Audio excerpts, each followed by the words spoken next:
Hola, buenas noches, bienvenidos nuevamente a este espacio en marco de la Semana de la Astroquímica.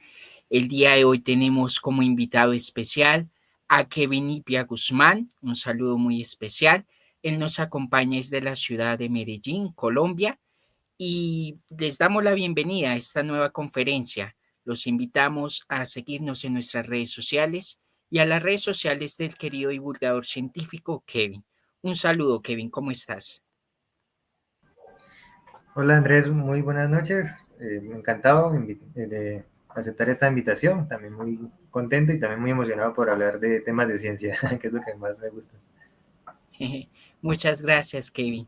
Bueno, cuéntanos quién eres, a qué te dedicas y damos inicio. Ok, bueno, yo soy astrónomo de acá de la Universidad de Antioquia, acá en Medellín. También soy divulgador, soy creador del proyecto Astrocuentos Bien, co-creador del proyecto Astrocuentos Bien Contados. Junto a mi esposa creamos este proyecto desde el 2020. Estábamos comentando con Andrés detrás de cámaras que es uno de los tantos proyectos que surgieron post pandemia, ¿no? De esos bebés de esos boomers que surgieron post pandemia. Y pues nace con ese objetivo de llegar a la mayor cantidad de personas de una forma diferente, ¿no? Y es contar en verso los enigmas del universo, como lo decimos en nuestro eslogan, y es a través de la poesía contar cosas tan complejas como la formación de una estrella o como la distribución de los asteroides en nuestro sistema solar. Entonces esos tipos de temas que son un poco complejos en un lenguaje común y tratarlo de volver a una rima, a una estrofa, ¿cierto? Algo así más literario. Entonces nos gusta mucho por eso y hemos pues como llevado este proyecto a eso, ¿no? A crear una comunidad en la que se puedan seguir contando y a través de una nave imaginaria, que es lo que llamamos nosotros, siguiendo el legado como la serie Cosmos, ¿no? De Carl Sagan, que es la nave de la imaginación, porque pues si bien ustedes saben, la imaginación es la cosa más poderosa y por eso podemos llegar a escalas, por ejemplo, atómicas o escalas cosmológicas, ¿no? Cosas muy grandes. Entonces, por eso es que con la nave de la imaginación nos podemos ir hacia el pasado, hacia el futuro y a través de conceptos científicos. Entonces, también es lo interesante. Dale, Kevin, muchas gracias. Pues para mí es un honor tenerte y muchas gracias por aceptar nuestra invitación, por compartir este espacio con nosotros. Dale, entonces voy a ir comentando un poco lo que es el día de hoy, lo que vamos a hablar. Eh, Básicamente la charla que vamos a contar acá, o vamos a tratar de llevar a cabo, es la ciencia del ingenio al servicio de la exploración espacial. Ustedes dirán, bueno, ese título tan elaborado, ¿por qué, cierto? Resulta que con Andrés estamos como pensando precisamente como en celebrar esos 5 años, y de hecho aprovecho para felicitarte, Andrés, eh, con conceptos pues como importantes en cuanto a hacer como esa recopilación de para qué sirve la ciencia y para qué sirve como ese ingenio, ¿no? Que se aplica. Y digamos que cuando uno, eh, cuando uno está pues revisando como tal los conceptos de ciencia y una vez dice, bueno, ¿y para qué, por ejemplo, sirve pensar cosas así como cuestiones muy metafísicas, por decirlo así, como por ejemplo el origen de la vida, ¿no? Como qué es la vida?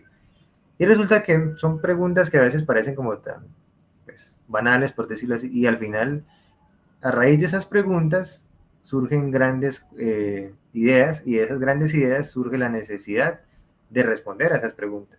Y después de responder a esas preguntas, pues surgen instrumentos o tecnologías nuevas que a la postre pues nos van a servir para aplicarlas en nuestra vida cotidiana, ¿cierto? Entonces, a mí, por ejemplo, como personalmente, como astrónomo, me preguntan, bueno, ¿y su carrera para qué sirve? Es un astrónomo viendo las estrellas por allá, bien lejos que sí están, eso sí. ¿Para qué le sirve eso a la humanidad? Y uno dice, bueno, resulta que pues en la astronomía está bien, pues son cosas que están por allá bien lejos, sí, pero gracias a esa curiosidad, por ejemplo, utilizamos la óptica para poder acercar más objetos muy lejanos, ¿cierto? Para poder ver los objetos más lejanos. Entonces, ¿qué pasa después? Se desarrollan nuevas tecnologías, se desarrolla una nueva óptica y que se puede aplicar, por ejemplo, a las personas que tienen vista reducida o problemas ópticos, ¿no? Entonces, por ahí es que uno comienza como a ver ese sentido a esas preguntas que al final parecen pues banales, pero terminan siendo fundamentales para el desarrollo de la humanidad. Entonces, por eso es que el título se llama La ciencia del ingenio al servicio de la exploración espacial. Por acá les voy a mencionar un poquito lo que es nuestro proyecto, entonces, Astrocuentos Bien Contados.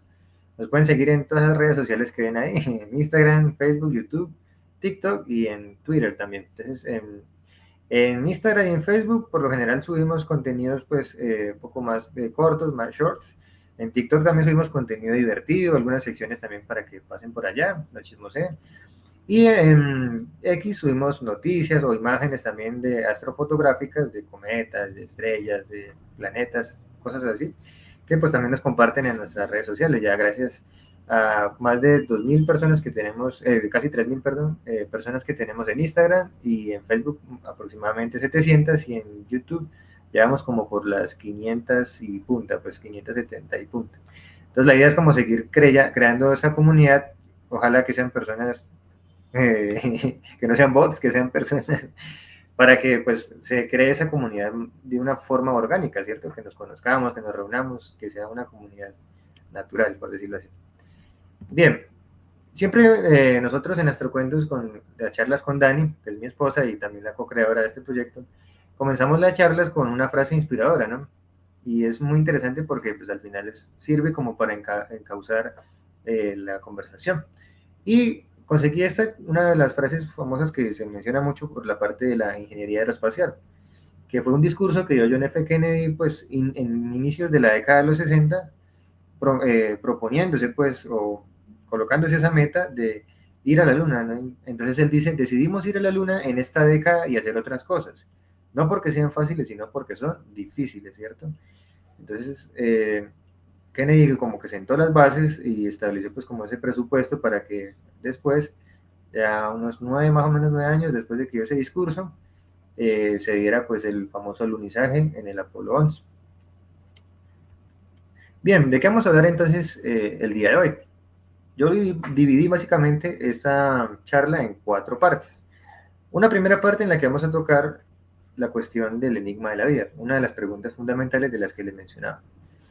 En la segunda parte vamos a hablar de cómo a partir de afrontar esa pregunta superamos nuestros límites, ¿cierto? Es decir, no nos quedamos solamente con preguntarnos eso, sino que también vamos a utilizar la ciencia, utilizar el ingenio y desarrollar cosas o elementos que nos contribuyen para poder responder a esa pregunta. Y entonces a partir de eso comenzamos a desarrollar una teoría científica increíblemente poderosa a tal punto de que generamos tecnologías que pueden ya ayudarnos a salir de nuestro planeta, ¿no? Que esa es una de los hitos como tal de la exploración espacial. O sea, increíblemente, antes pues no podíamos salir, después viene el desarrollo de los aviones y con los aviones surge una revolución del transporte pues enorme, ¿no?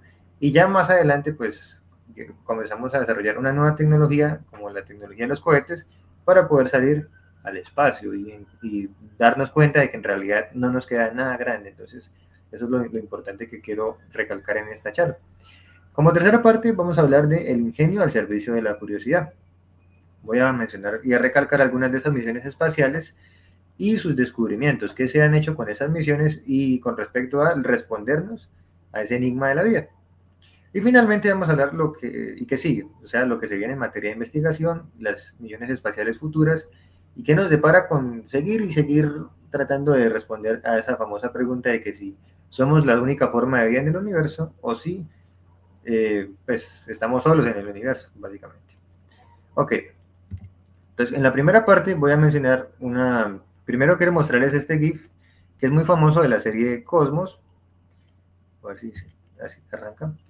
Y comienza con unos punticos, pequeños punticos que van formando, pues nada más, nada menos que unas células, ¿no? Y después comienza a complejizarse un poco el asunto, a tal punto de que ya comienzan a generarse organismos más complejos.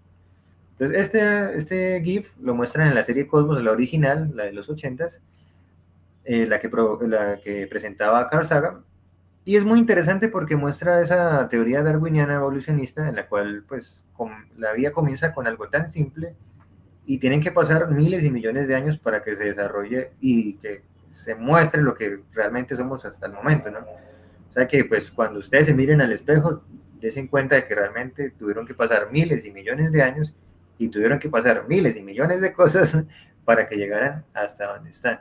No solamente fue que su mamá y su papá se conoció, se amaron y ahí nació usted. No, resulta que antes tuvo que pasar muchísimas cosas. Entonces también es muy interesante por eso. A veces no pensamos en ese asunto y pues a veces despreciamos nuestra vida o decimos, ay, ¿por qué me va mal a mí en esta cosa? Y resulta que la vida es un milagro por sí misma, entonces, y es enigmático, perdón, porque no sabemos el origen como tal, o sea, tenemos teorías científicas que nos aproximan y nos acercan, pero la ciencia nunca se puede cerrar, la ciencia siempre tiene puertas abiertas para nuevas teorías o nuevas posturas o nuevos postulados, ¿cierto? Siempre y cuando se tengan evidencias, ¿cierto?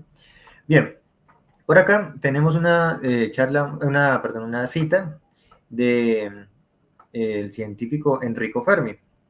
Nosotros con Dani tenemos una camisa también muy chévere que a veces hacemos camisas como compartidas y tenemos esta frase, nos gusta mucho y dice así. O sea, yo tengo la parte que dice, no estamos solos en el universo, ¿cierto? Y la de ella dice, pero ¿dónde están todos, cierto? Y ahí es donde viene esa famosa paradoja, es decir, claro, el universo es demasiado grande, pero si es tan grande, pues, ¿dónde están todos? O sea, esa es la famosa pregunta. ¿Debería haber gente? Pues porque para haber tanto espacio, pues sería un desperdicio de espacio terrible, ¿no? De hecho, Sagan creo que habla de eso en una de sus citas. Dice, si el universo es tan grande y estamos solos, no se sabe si es o mucha fortuna o al final como un total desperdicio de espacio, ¿no? Entonces, eso es lo que pues también genera esa paradoja, ¿no? Del famoso enigma, perdón, de la vida. Bien, para hablar de este enigma de la vida, pues hay teorías que han tratado sobre el origen de la vida. No voy a hablar del origen del universo, sino del origen de la vida, que es muy distinto. El universo es una cosa y la vida es otra. Y aparte la vida inteligente, que es otra que también es otro concepto también un poco complicado que se maneja en la astrobiología. Muy bien, entonces vamos a hablar de las 4 teorías rápidamente. La evolución química o la quimiosintética, que es la que propone Oparin y Haldane. Ellos dicen que la vida surgió en los océanos primitivos, es decir, antes había como, por decirlo así, una sopa. Haga de cuenta un plato con una sopa, un sancocho. Bueno, y resulta que habían moléculas orgánicas simples, haga de cuenta una papa, una yuca, un guisante, así separados. Resulta que a partir de la energía ultravioleta que llegaba, la radiación solar, hizo que entonces se comenzaran a generar reacciones químicas a tal punto de que se generaran moléculas más complejas y posteriormente se desarrollara la vida. Esa es una de las teorías que se plantea de ese origen de la vida. En cuanto a otra teoría está la teoría de la panspermia. Esta también es muy interesante y mucha gente todavía pues, tiene esa creencia de que pues, posiblemente sea correcta, ¿no? Y dice que la vida no se originó en la Tierra, sino que llegó desde el espacio exterior a bordo de meteoritos o cometas. Los cometas son objetos, pues no sé ahorita que está tan el boom de 2 o 3 cometas que están muy sonados, que es el 3 Atlas, el A6 Lemon, creo que es, el Lemon, pues le dicen así, por el instrumento que lo descubrió. Y estos objetos están muy cerca de nuestro sistema solar. Recuerden que los cometas son visitantes, por decirlo así, de las afueras del sistema solar y son prácticamente hielo, haga de cuenta, hielo. Pero ¿qué pasa cuando se acercan al Sol? Resulta que pasan de estado sólido de una vez a estado gaseoso, se subliman. Eso genera una cola y posiblemente entonces, según esta teoría, dicen que material orgánico pudo haber llegado desde esos objetos que en alguna época de la Tierra chocaron contra ella y pues se generó un efecto dominó, por decirlo así. Entonces esa es una de las teorías que se manejan que también es muy interesante.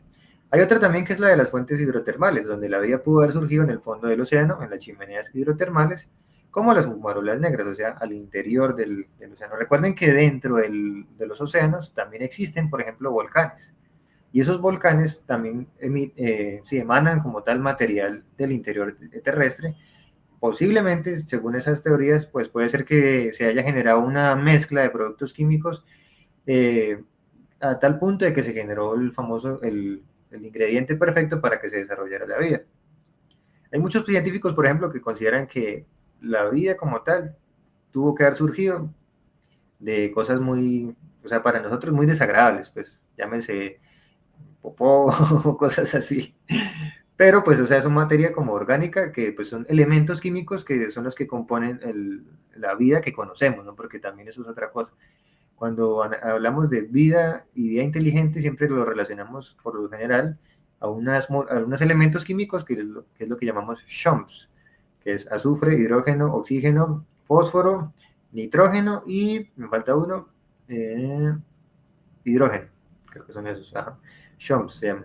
Resulta que si encuentran CHOMS en algunas partes dentro de una muestra de algo, por lo general se relaciona siempre con que hubo vida orgánica, ¿cierto? No, entonces, a veces por ahí es que a veces se toman como algunas personas para decir, salir con esos titulares sensacionalistas, ¿no?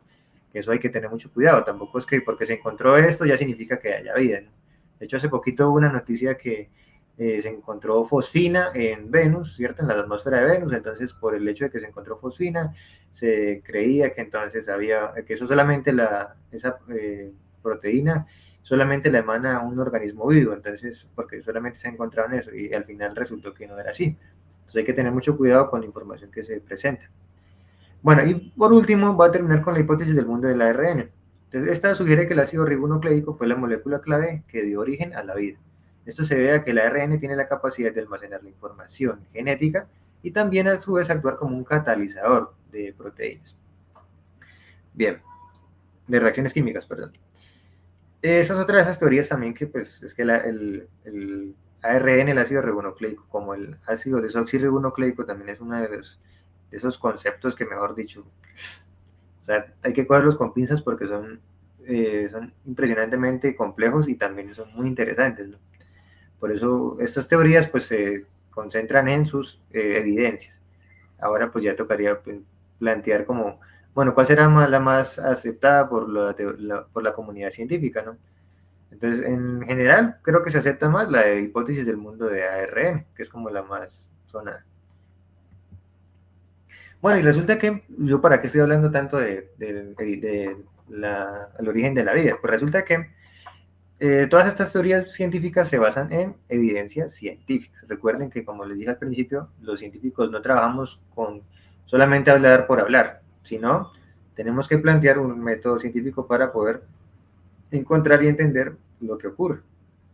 Por ejemplo, si yo encuentro un registro fósil de un animal y lo analizo, yo tengo que entender que, pues claro, ahí existió el animal o ocurrió algo que llegara hasta ahí, ¿no? Porque a veces también suelen confundirse con otras cosas por fenómenos erosivos o porque pues simplemente hay una serie de factores que pues cambian la situación. Entonces los científicos siempre tenemos que hablar con eso, con evidencias, con elementos, ¿cierto? Con modelos que se pueden plantear, que modelos nos pueden ayudar para ir hacia el futuro o ir hacia el pasado, ¿no? Con experimentos que también contribuyen a eso, con lugares o sitios, por ejemplo, yo hablo de el cráter de Chicxulub, ¿cierto? Que es un cráter enorme y se habla de ese lugar como el lugar donde cayó un objeto gigante a tal punto de que generó un efecto invernadero que al final desencadenó en la extinción de los dinosaurios, ¿no? Entonces resulta que si el lugar no existiera o estuviera tapado por otra cosa, pues yo podría decir que pues, los dinosaurios nunca existieron, ¿no? A no ser que encuentre otras cosas. Entonces siempre es importante complementar toda esta cantidad de cosas para que se vuelvan en evidencias científicas. Y como les dije al principio, con el método científico, entonces se tiene que manejar siempre, y se puede manejar, perdón, hipótesis. Entonces se tiene una hipótesis de que ocurre una cosa y se puede llegar a una tesis de que, pues, gracias a registros fósiles, elementos o cosas que lleven, o indicios que lleven a eso. Bueno, y entonces resulta que, ¿cómo construyo yo esta teoría científica? ¿Cómo me baso yo en todo esto? Resulta que todo esto surge por la necesidad de responder preguntas complejas como la que hice al principio. Y aquí viene ya la segunda parte de la charla, que es superar nuestros límites. Resulta que vamos a hablar de la ciencia detrás de esas proezas en la exploración espacial. Por ejemplo, ¿cómo surgió esa idea de, bueno, qué será la vida? Pues, o qué será la vida o cómo se originó la vida, ¿cierto? ¿Y será que hay vida más allá de nuestro planeta? Porque nosotros vemos las estrellas muy lejanas, ¿cierto? Vemos la Luna muy lejana, vemos a Marte muy lejana y otras cosas por ahí que nos hemos encontrado. Y decimos, bueno, ¿será que hay vida por allá? Entonces resulta que esa pregunta quedaba como muy en el aire. Entonces se necesitaba algo para poder llegar a esa respuesta. ¿Qué se desarrolló entonces? Se desarrollaron una serie de teorías, como por ejemplo las teorías de movimiento, y luego después una teoría de la mecánica o la dinámica de objetos, como por ejemplo la cinemática de los cohetes, ¿cierto? Y entender esto nos permitió poder llegar hasta los sitios, ¿cierto? Poder mandar sondas, poder mandar robots o incluso poder mandar seres vivos al espacio al objeto, o a la luna, por ejemplo, ¿cierto? Entonces, por eso es que es tan importante ya darnos cuenta de que en algún momento se cumple esa proeza o ese hito de superar nuestros límites, que a veces los límites están simplemente en nuestras limitaciones mentales, ¿no? Y gracias a la imaginación es que a veces los logramos superar. Bueno, ¿de qué vamos a hablar entonces rápidamente? Historia, tecnología, ciencia y la curiosidad. En cuanto a la historia, pues vamos a hablar de los primeros pasos para llegar hasta donde estamos ahora. En cuanto a la ciencia, pues básicamente nos invita a cuestionarnos y a también usar nuestra poderosa imaginación. En cuanto a la tecnología, surge gracias a esa necesidad de superarnos. Entonces, como lo mencionaba, la tecnología es una consecuencia de que nos hagamos esas preguntas y que desarrollemos cosas para poder responder a esas preguntas. Que era lo que yo les decía al principio con el ejemplo de los lentes, ¿no? Y finalmente la curiosidad, pues no es solo responder grandes preguntas, sino que también es entender hacia dónde nos llevan esas respuestas, que eso también es muy importante. No solamente es, ay sí, yo sé el dato de más o menos de aquí hasta que, la distancia, perdón, de aquí hasta la estrella próxima a Centauri, un ejemplo. ¿Y a mí de qué me sirve saber esa distancia? Entonces, ahí es donde uno tiene que aprender a enfocar esa curiosidad para poder responder o para poder desarrollar nuevas cosas y encontrar nuevos elementos. Bueno, hablemos un poquito de historia, lo que mencionaba ahorita. Entonces, comienza con el desarrollo de las leyes del movimiento planteadas por Sir Isaac Newton, más o menos por allá en el siglo XVII, XVIII. Y las bases para el cálculo diferencial, ¿cierto? Es muy importante mencionar el cálculo diferencial aquí porque resulta que las ecuaciones de movimiento de un cohete se desarrollan de forma diferencial. Bueno, no voy a hablar un poquito de cálculo diferencial, pero yo lo que quiero dar a entender es que es una de esas teorías científicas que contribuyeron a la comprensión y posterior experimentación de los cohetes, ¿no? De hecho, la persona que toma esa información es Konstantin Chukovsky, que es el primero que desarrolla esa ecuación de movimiento para un cohete. Recuerden que el cohete va cargado como de combustible y la masa como tal que emana, por decirlo así, no es la misma cuando arranca que cuando ya va por allá a 100 kilómetros, ¿cierto? Porque el combustible se tiene que ir consumiendo. Entonces, los cohetes pues tienen una forma diferente a como analizamos la mecánica clásica, ¿cierto? Entonces, por eso es que se involucra la teoría del cálculo diferencial, que es tan importante. Y bueno, y no solamente nos vamos a quedar en la teoría, sino que también tenemos que pasar a la práctica. Y ahí entra en juego Werner von Braun, la primera persona que, pues, que utilizó esas ecuaciones y las puso a trabajar, como se dice. Y él desarrolló el primer cohete B-2, que era un cohete de misil balístico. Pues él al principio lo implementó para fines bélicos, ¿ya? Pero a la postre, él nació en Alemania, pero después se fue a vivir a Estados Unidos y se enlistó en la NASA, ya como de otra manera, de una forma más académica. Ya posteriormente él confiesa que pues que lo que hizo al principio pues es un error porque pues está utilizando esa cosa para fines bélicos. Y a veces tristemente hay que decirlo, pero en cuanto a las guerras hay muchos desarrollos científicos, pero que se utilizan para mal. Entonces, por ejemplo, Alfred Nobel, que desarrolló la dinamita, él creía que la dinamita solamente servía para hacer puentes y cosas así, y resulta que al final terminó inventando una cosa totalmente peligrosa y dañina, y por eso es que a raíz de eso es que dice, bueno, no, tenemos que desarrollar el premio Nobel para que no se sigan generando ese tipo de cosas, ¿no? O sea, que no se hagan los inventos solo para hacer el daño a la humanidad, sino que se generen, se hagan reconocimiento y distinción para las personas que contribuyen a la humanidad. Entonces, por eso se generan los premios Nobel. Entonces, lo de Werner von Braun comenzó así, comenzó como unos misiles que al final sirvieron para el desarrollo de la exploración espacial. ¿Que está mal comenzar así? Claro que está mal. Y de hecho, pues no es aceptado, pero pues en la ciencia a veces se cometen ese tipo de errores. Bueno, y a partir de allí, pues ya saben ustedes cómo es la historia, ¿no? La Guerra Fría, que los soviéticos, que los americanos, incluso ahora ya no es una guerra fría, sino que es una guerra comercial, porque ya son las agencias espaciales, incluso públicas, estatales, perdón, como privadas, ¿no? Están ya SpaceX, ya está Blue Origin, está las otras agencias espaciales, también están las de los Emiratos Árabes, las de los hindúes, las de los chinos, las de los rusos, o sea, etcétera, etcétera, etcétera. Entonces, ¿todo eso con qué? ¿Con qué fin? Pues con el fin de, sí, como les dije al principio, de desarrollar nuevas tecnologías para poder generar proezas en el espacio.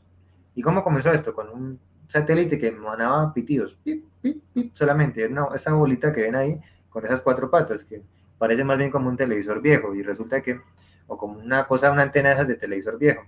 Y resulta que, pues fue el Sputnik, que el 4 de octubre se celebró pues ya casi que 6, a ver, 57 al 2027, casi 70 años, 60 y, ajá, 70 años más o menos, de lanzado, ¿cierto? Luego vienen los rusos con Gagarin, el primer hombre en orbitar como tal el subespacio orbital, en salir de la Tierra como tal. Luego vienen los americanos con el Apolo 11 y con otras misiones, con todas las misiones Apolo, y ya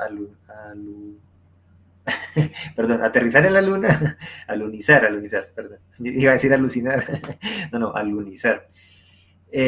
Luego ya viene un desarrollo espacial mucho más avanzado, el transbordador espacial, los robots y todas estas misiones que surgen con esa famosa ingeniería, ¿no? El ingenio aplicado a llevar cosas tan elementales y tan básicas, llevarlas hasta allá, ¿cierto? Y de hecho cambiar las condiciones, porque no es hablar, no es lo mismo, por ejemplo, mover un carrito que mover un carrito en la Tierra, perdón, que moverlo en el planeta Marte o en una luna, etcétera, ¿cierto? O en un asteroide, porque hay condiciones diferentes de gravedad, de atmósfera, de presión, de otro tipo de factores, ¿no?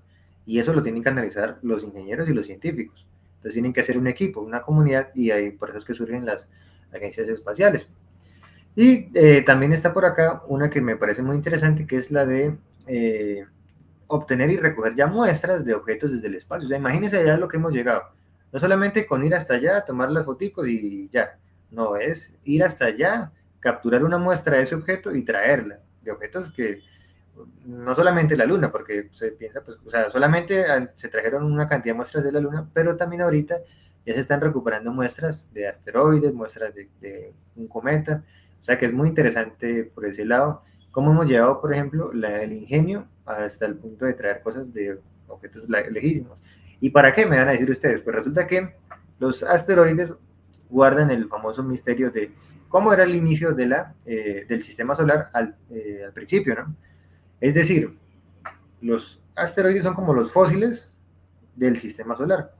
Porque resulta que según la teoría científica, cuando se formó el Sol, luego después de que se forma a través de una protoestrella, luego viene una etapa de la adolescencia estelar, que es la etapa Tetauri, y en esa etapa comienza a botar mucho material el Sol, bota gas y bota polvo, y dentro de ese polvo que bota se generan pequeños cuerpos, que son los llamados asteroides.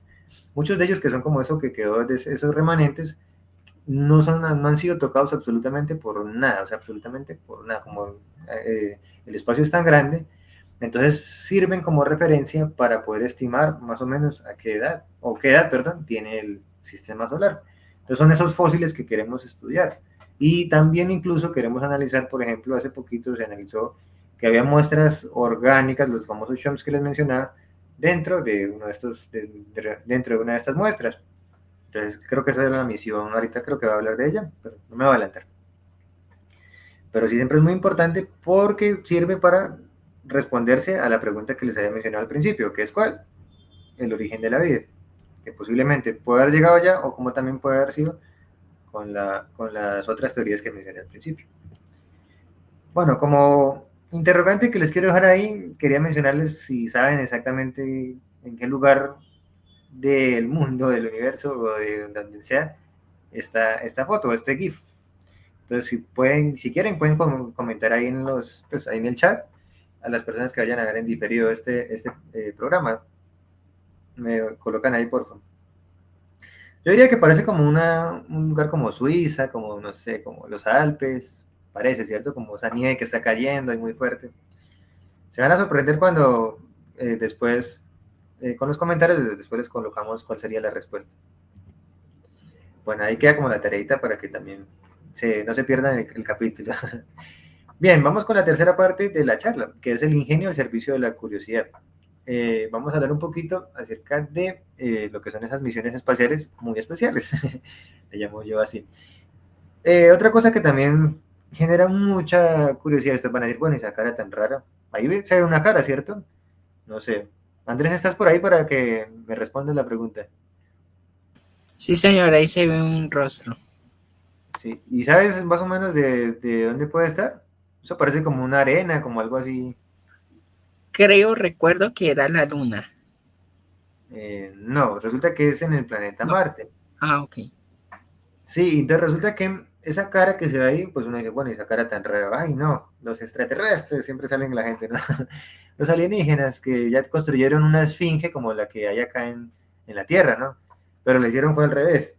Y resulta que no, que ya a futuro se dieron cuenta de que pues, es una simple montaña, un relieve, pero hay un fenómeno que nos ocurre a nosotros los seres humanos, que es la famosa pareidolia, que es ver figuras como relacionadas en cosas que no son. Por ejemplo, ver un rostro en donde no es, ¿cierto? O, por ejemplo, cuando uno juega con las nubes, no sé si les ha pasado, que uno juega con las nubes, ay, mira un elefante, ay, mira un carro, y resulta que son las mismas nubes y ya. Pues, entonces, son formas que nosotros asociamos o que nuestro cerebro asocia a cosas que ya conocemos y que pues las tratamos como de correlacionar con algo más cercano, ¿no? Entonces por eso es que a veces pues, se ve este rostro, pero al final no es nada, sino simplemente una piedrita que anda por ahí. Ahora, y bueno, y por aquí en el caso Marte, pues resulta que Marte es uno de esos objetivos astrobiológicos por excelencia, ¿no? Sabemos que si la Tierra tiene vida, pues nuestro vecino debería tener vida, ¿no? Pues si yo, por ejemplo, no conozco a nadie aquí y supongamos que yo soy una persona que recién, pues, vine en sí, o sea, por decirlo así, y bueno, abrí la puerta y veo que hay dos casas parecidas a las mías, yo digo, bueno, puede que en la casa que esté allá adentro, posiblemente viva un ser humano, ¿cierto? Como posiblemente sea que el apartamento esté vacío y ya, y el otro también esté vacío. Y eso es lo que nos pasa a los terrícolas, a las personas de este planeta, que buscamos en Venus, nada. Buscamos en Marte, nada. Buscamos en otros planetas, nada. Entonces, a veces uno dice, bueno, nos sorprendemos o nos ponemos tristes. Entonces también es como, o nos asustamos, como uno diría. Y bueno, y para responder estas preguntas, pues han surgido un montón de misiones. De hecho, estas son solamente tres importantes, o sea, mejor dicho, de hecho Marte se considera como ese planeta de los robots, ¿no? Porque solamente es habitada por ciudadanos metálicos, que yo lo llamo a veces en astrocuentos, los llamo así porque sí, es poéticamente muy interesante mencionarlo así. Es la ciudad o el mundo de los ciudadanos metálicos, ¿no? Y bueno, y eso, dentro de esos ciudadanos metálicos hay unos que son las sondas Viking 1 y 2, que fueron lanzadas en la década de los 70 por la NASA y fueron las primeras en llegar a Marte, pues con esos experimentos y con ese fin de buscar vida.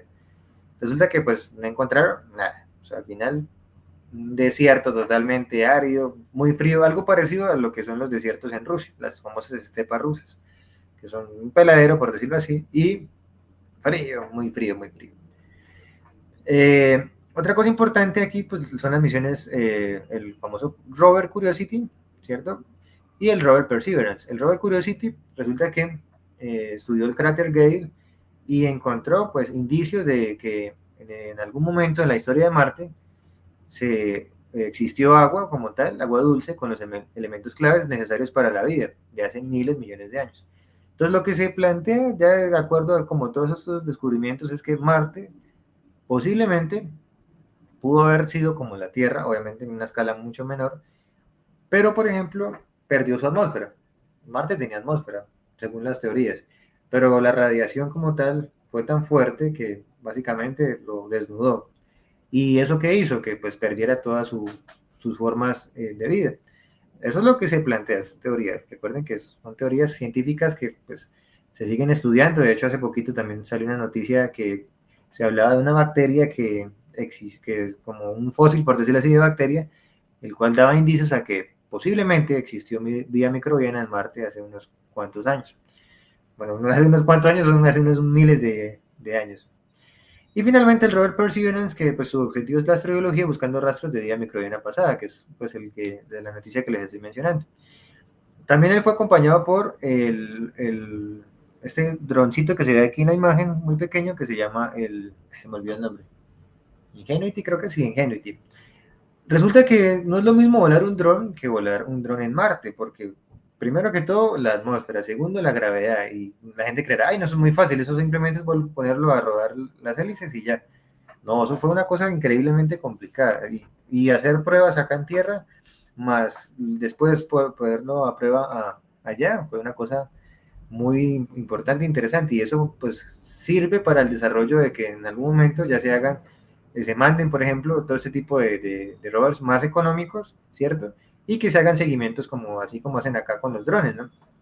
Entonces esa era la idea. Entonces miren que siguiendo con el juego del principio de la charla es tratando de respondernos qué es la vida, terminamos desarrollando rovers que nos sirven incluso hasta para seguridad o nos sirven para otro tipo de cosas que podemos aplicarla en la cotidianidad. Bueno, continuando con esas formas de aplicar el ingenio para poder encontrar la respuesta a si estamos solos en el universo, resulta que en el 77, en el 5 de septiembre del 77 y el 20 de agosto del 77, aquí ocurre algo sí, particular, que es el lanzamiento de estas dos naves gemelas, que son las sondas Voyager, o las sondas viajeras, ¿no? En francés, Voyager significa viajero. Resulta que primero lanzaron a la 2 que a la 1, ¿no? Es algo particular. Pero el caso es que ambas pues siguieron ese mismo destino de llegar hasta donde puedan, como se dice. Y tienen la particularidad de que fueron lanzadas con un disco creo que es de cobre, pero bañado en oro, con algunas señales y alguna información de la civilización humana. ¿Para qué? Para que si en algún momento algún extraterrestre que va pasando por ahí se los encuentra, ¡pum! De entender de que los encontró.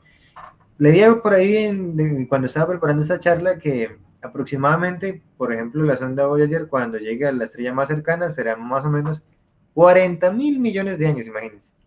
O sea que estamos hablando, si ahorita es el 2025, ya han pasado más o menos desde el 77 hasta el 2025, han pasado 3 para 80, 23 más 25, 48, casi 50 años, ¿cierto? De que se lanzaran la sonda Voyager, ¿cierto? Las dos, pues mejor dicho. Casi 50 años. Entonces, súmenle a esos 50 años 40.000, entonces imagínense. O sea, hasta, seguramente ya la Tierra ni siquiera está, o quién sabe si está, o si ya incluso ya hemos colonizado otros planetas, ¿no? Pero en ese momento es que vamos a entender que, pues, supuestamente va a encontrar a la próxima estrella, imagínense. Que sería como la otra candidata, por decirlo así, porque en medio de las dos estrellas prácticamente no hay es nada. O sea, es vacío.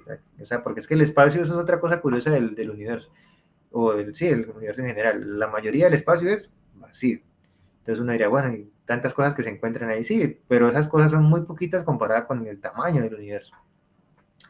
Bueno, por aquí también les dejo una foto mientras que la sonda Voyager 2, por ejemplo, viajaba por Saturno, tomó esta bonita foto. Y eso sirve para también caracterizar y estudiar y entender un poco más a los planetas vecinos. La sonda Voyager 1 también hizo ese ejercicio. O sea, ambas, antes de que salieran del sistema solar, hacían estudios de los planetas de Júpiter, de Saturno, alcanzaron a estudiar los gigantes gélidos, que son Urano y Neptuno, y algunas de esas partes de las fronteras como tal de la heliopausa. Hoy en día, creo que la sonda Voyager 1 está aproximadamente a un día luz de nosotros, de la Tierra. ¿Qué significa eso? Si la sonda Voyager, o sea, si viajábamos, mejor dicho, a la velocidad de la luz, que son 300.000 kilómetros por segundo, ¿cierto? Si viajáramos a esa velocidad durante 24 horas aproximadamente, porque eso es lo que dura un día, pues estaríamos ahí donde está ahorita la Voyager 1, imagínense. Entonces sería viajar como la luz y aparte de eso viajar todo un día completo. La luz, por ejemplo, que nos llega del Sol, está a 8 minutos luz. O sea, tienen que pasar solamente 8 minutos. Estamos hablando de un día luz que es aproximadamente 3600, sí, 60, 60 me perdí. Una hora tiene 60 minutos y un día tiene 24, entonces sería 24 por 60. Bueno, ahí hacen ustedes el cálculo. Bien, entonces imagínense toda la distancia que tiene que pasar para llegar hasta donde está ahorita la Voyager. Entonces es muy interesante porque, pues, o sea, y aparte de eso está viajando desde hace casi 50 años, imagínense. O sea, es una locura. Por acá, otra de las formas en las que hemos aplicado el ingenio para respondernos a la pregunta que hicimos al principio, que es la vida. La misión Hayabusa, la misión Hayabusa que estudió el asteroide Itokawa. El 13 de junio del 2010 trajo por primera vez a la Tierra muestras de un asteroide, ¿cierto? Y ya hace poquito hubo una que era la Osiris-Rex, que trajo la sonda espacial Osiris-Rex, recolectó muestras del asteroide Venus, que en el año 2020, y dichas muestras llegaron a la Tierra el 23 de septiembre del 2023. Imagínense, y todavía están como estudiándolas por ahí. Es muy bonito y muy interesante porque pues al final eso nos ayuda a comprender un poco más de eso, no solamente la Tierra, sino de nuestro sistema solar. Entonces ahí se van generando, van surgiendo nuevas preguntas. Entonces miren que no solamente es quedarse con una pregunta, sino seguir desarrollando como cualquier científico más preguntas. Otra de esas formas de aplicar el ingenio, y de hecho, ¿qué formas?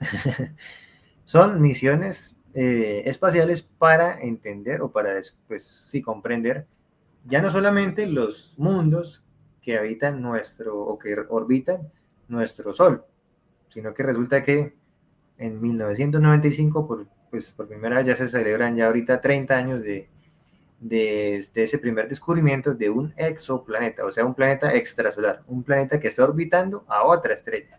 O sea, imagínense qué locura, cómo se supone que hemos descubierto apenas 8 planetas más los planetas enanos y toda esta cuestión que existe. ¿Cómo hemos descubierto todo eso? Y hemos sido capaces ya de observar cosas orbitando a otra estrella. Imagínense la locura de a lo que hemos llegado con la tecnología. Entonces, eso es lo importante y pues eso es lo que quería recalcar. Por aquí, por ejemplo, está la misión TESS, que es la misión de análisis de tránsito, ¿cierto?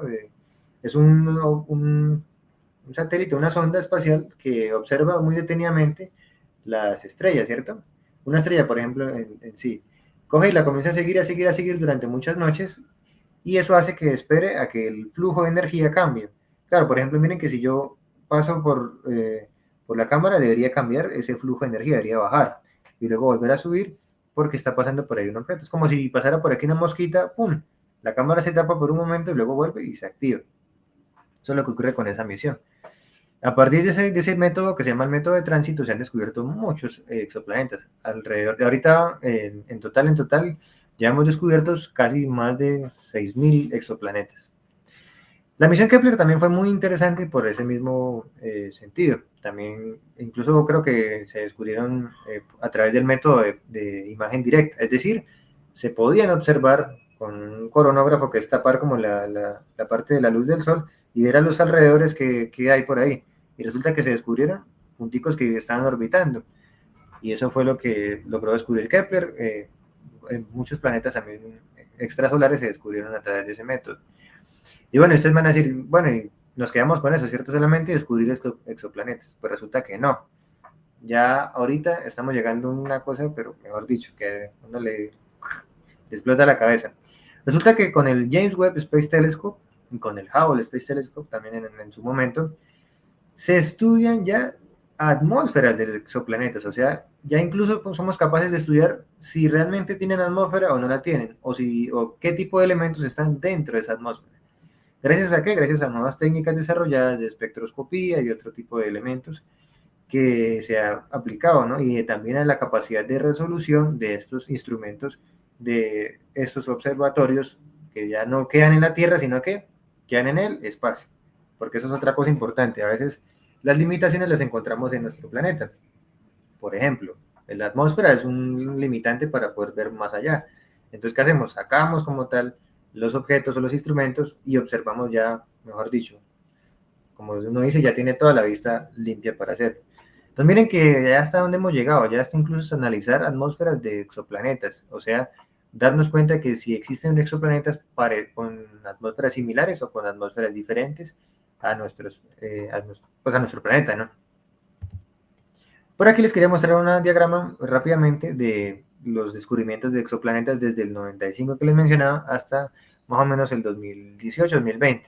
Entonces, ahí muestran, pues lo que quería mostrar era los diferentes métodos, pero también lo importante que ha sido pues ese auge, ese desarrollo de las nuevas tecnologías durante la última década, ¿no? Y que también es importante pues que existan programas de financiación para esto, ¿no? Que también a veces muchos estados dejan de financiar o promocionar otro tipo de cosas y al final pues aquí se da uno cuenta los resultados. Por aquí este GIF que les quería mostrar de los exoplanetas, miren, los punticos que van alumbrando son los exoplanetas que se van descubriendo y arriba con el año. Entonces yo les mencioné ahorita que son alrededor de 6.000. Ese puntico acá que explotó así es por la misión Kepler, ¿no? Miren lo interesante que se vuelve. Y son todos los que están ubicados dentro de nuestro vecindario. Eso es otra cosa importante que tampoco le mencionaba. Eso solamente son los que están cerca a nuestro vecindario solar, imagínense. O sea, estos están, mejor dicho, en la Vía Láctea. Y para que nos hagamos una idea, la Vía Láctea es una de las tantas miles de galaxias que existen. O sea, multipliquen esa cantidad de punticos que vieron por 1000 y luego por 100.000, que es la otra escala global que sigue, que sería el cúmulo de Virgo, luego el supercúmulo de Virgo y luego la famosa Linatea, que es como esa estructura gigante que ya donde existen, o sea, mejor dicho, somos mejor una cosa pero minúscula. Y aparte de eso estamos repletos de exoplanetas, entonces uno diría, bueno, ¿cómo es posible que no hayamos hecho contacto con ninguna otra civilización parecida a la de nosotros? Entonces, ahí es donde entra la necesidad, por decirlo así, de volver a intentar y a intentar y a seguir intentando hasta que, mejor dicho, demos con algún desarrollo tecnológico que nos contribuya, nos lleve a que en algún momento encontremos la respuesta. Si al final es un desperdicio de espacio o al final si hay por ahí algún vecino perdido que no habíamos visto. Y bueno, ¿y qué sigue? Precisamente es el futuro de la exploración espacial. Es seguir colonizando, por decirlo así, nuevos espacios, llegar a la Luna, entender qué pasa en la Luna, llegar a Marte, entender qué pasa en Marte, si es posible una terraformación marciana para que nuestro planeta pues lo logremos conservar, porque hasta a lo que vamos, mejor dicho, vamos mal, como se dice. Pero por el momento lo único que tenemos es este planeta y tenemos que cuidarlo. Ese siempre es como lo importante que se debe mencionar. Y bueno, y por acá algunas de las misiones futuras para hacer como eh, spoiler pues de todo lo que viene. Bueno, esta ya la lanzaron, ¿no? La misión Europa Clipper ya fue lanzada. El 2030 se supone que va a llegar hasta la luna Europa, una de las lunas galileanas de Júpiter. Resulta que muchas misiones como la Cassini-Huygens y otra, creo que la Juno también estudiaron estas lunas jovianas o lunas de Júpiter, Europa, Io, Ganímedes, Calisto. Y dentro de Europa, por ejemplo, encontraron algo muy particular y es que en su interior hay océanos. Entonces, lo que va a hacer esta misión es taladrar, por decirlo así, la superficie, que es de hecho hielo, son capas de hielo, para que en su interior encuentren posibles océanos. Ahora, ese océano, ¿por qué se formará? Por la interacción gravitacional entre las hermanas lunas y entre Júpiter, que Júpiter ejerce una influencia gravitacional enorme frente a las otras lunas. De hecho, por ejemplo, la luna Io está repleta de volcanes porque es como una bolita de plastilina, hagan de cuenta así como que la están maleando por influencia gravitacional entre Júpiter, las hermanas, o sea, Ganímedes y Calisto. Y Europa también tiene como unos rayones así, que eso se ve también como unas estrías, por decirlo así, se ve a esa interacción y a ese moldeamiento gravitacional e interacción entre todos esos cuerpos. Por acá también hay una misión futura que es la Dragonfly. Ah, bueno, y otra cosa importante. Dentro de esa misión Europa Clipper, pues se cree que si hay un océano líquido adentro, posiblemente se encuentre en algún bichito, que eso es lo que se apunta. O sea, los astrobiólogos están, mejor dicho, con los ojos así con esta misión para ver qué se puede encontrar. Esta es otra que también es muy interesante, que es la luna Titán de Saturno. Esta es una de las lunas que uno dice, le genera esa curiosidad, porque muchos científicos van o tienen esa consideración de que Titán es como si fuera la Tierra, pero hace millones de años. O sea, como que allá se está formando posiblemente un tipo de vida, porque se encuentra, o sea, con las misiones que hace poco fueron, se encontraron muchos parecidos similares a como se tiene entendido que fue la Tierra hace millones de años. Entonces también es como esa esperanza de que será que en la vida se va a desarrollar también por allá, o ya incluso se desarrolló. Entonces vuelve y juega. Se tuvo que implementar mucha tecnología para poder llegar hasta allá. O sea que los recursos al final no es que se pierdan, no se desperdicien. Y no solamente es que se utilicen para responder a esa pregunta. Gracias a eso, por ejemplo, a lo del taladro de Europa Clipper se generaron nuevos instrumentos, cosas que se pueden aplicar a la ingeniería y a cosas cotidianas de acá de la Tierra. También está la misión Plata y la misión Ariel, que también van a hacer un sondeo nuevo de exoplanetas, van a seguir contribuyendo con ese sondeo de exoplanetas. También ahorita, esos son sondas espaciales, o sea que son observatorios espaciales, es decir, están fuera de la Tierra para evitar esta cuestión de la atmósfera, los limitantes naturales.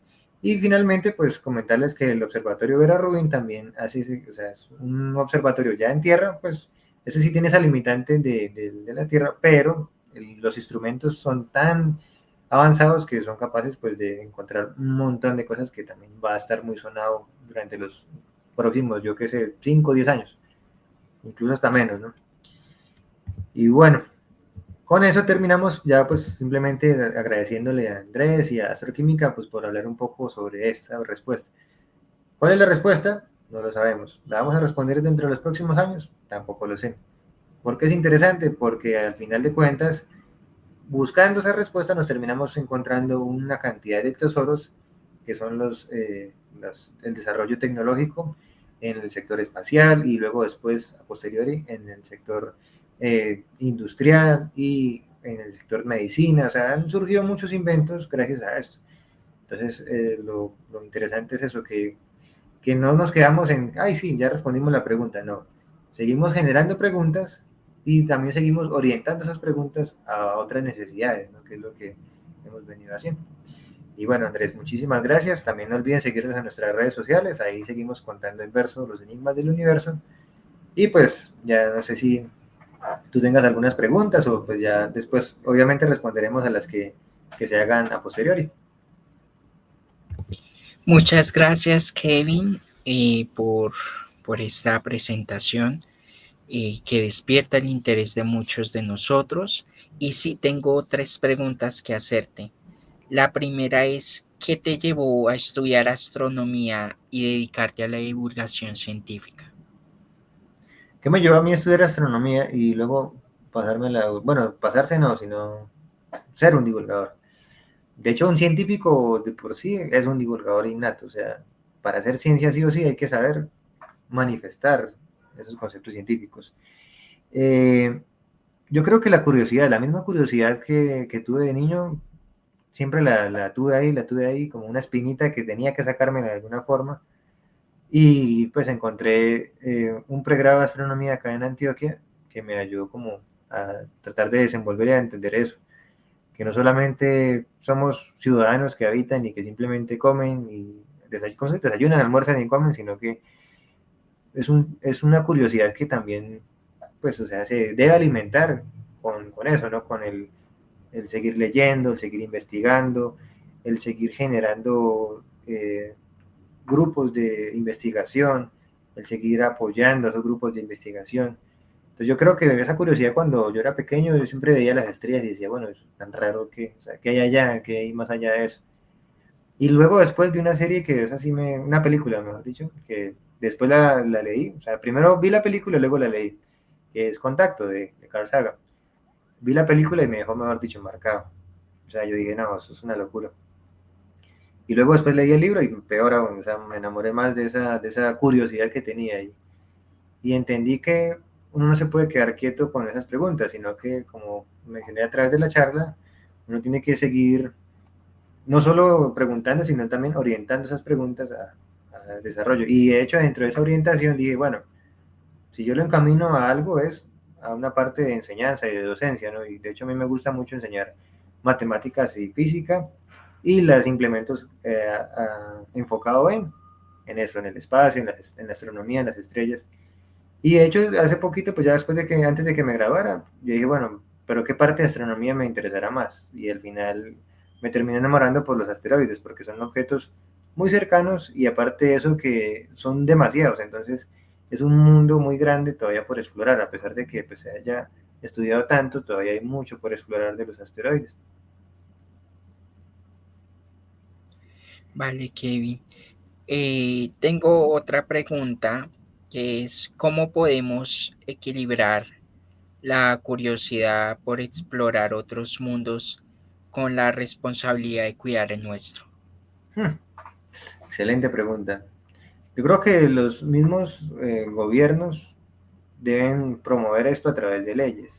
O sea, porque si no, mejor dicho, es como lo que pasa con la luna. No sé si sabías que, por ejemplo, la luna es un estado. O sea, es un estado soberano, por decirlo así, que no es de nadie, eso sí, porque eso es otra cosa. A pesar de que han ido a Estados Unidos, ha ido varios países, ellos no tienen soberanía sobre la luna. Entonces, eso es un pacto que, de hecho, los famosos cosas de protocolo Artemis que ahorita se están firmando, busca es precisamente eso, que exista como una normativa o una legislación que se respeten, por decirlo así, los espacios. A lo mismo que cuando se hacen misiones espaciales, hay una cosa que llama la ética de la astronomía, y por decirlo así, en lugares que son zonas vírgenes, porque no ha ido nadie, llámese planeta de la luna Europa, que era la que mencionamos ahorita, o otras lunas, ¿cierto? Según eso, no se permite que llevemos cosas orgánicas, por decirlo así, ni bichos, ni residuos orgánicos de humanos, nada de eso, se tiene que respetar. De hecho, todo eso se manda hacia el espacio, o por ejemplo, hace poquito, ¿cuál fue la sonda? Creo que fue Cassini, si no estoy mal. A Cassini la estrellaron en, en Júpiter, o sea, ella tuvo que, literal, como un kamikaze, morir en Júpiter porque no podía, ni en Titán, por decirlo así, porque por ejemplo en Titán puede ser un lugar espectacular para que choque ahí, porque podría generarse una panspermia, como lo mencionamos en esas teorías al principio. Pero éticamente eso está mal, hay que respetar cómo se desarrolla esa naturaleza. Y bueno, son normas que nosotros mismos nos establecemos y que pues de hecho eso toca así, porque pues sabemos que tenemos que manejar la responsabilidad con esa curiosidad, no podemos desbordarnos. Incluso hay unas iniciativas de minería espacial que es tomar de los asteroides algunas muestras y traerlas hacia la Tierra. ¿Qué pasa? Que ya ahorita ya se está generando como ese, bueno, un momento, no podemos tampoco tan a la ligera, ¿cierto? Y entonces se tienen que establecer ciertos pactos o normas dentro de las agencias espaciales. No se puede pasar uno encima del otro. Pero excelente pregunta. Vale, sí, yo considero que el mensaje central es divulgar ciencia y cuidar nuestro planeta porque aún tenemos muchas cosas por explorar, muchas cosas por conocer y es justo y necesario cuidarlo. Y para finalizar, tengo una última pregunta que es, ¿qué te gustaría que el público se llevara a esta charla sobre ciencia e ingenio? Bueno, sobre todo que sigan reflexionando, que no se quiten esa espinita como en algún momento me la quité ya, que la mantengan y la mantengan ahí y que se sigan preguntando pues ese tipo de cosas, pero también pues que lo lleven a una necesidad inmediata, ¿no? Como que bueno, y qué chévere, por ejemplo, que descubrí hoy este dato, ¿cierto?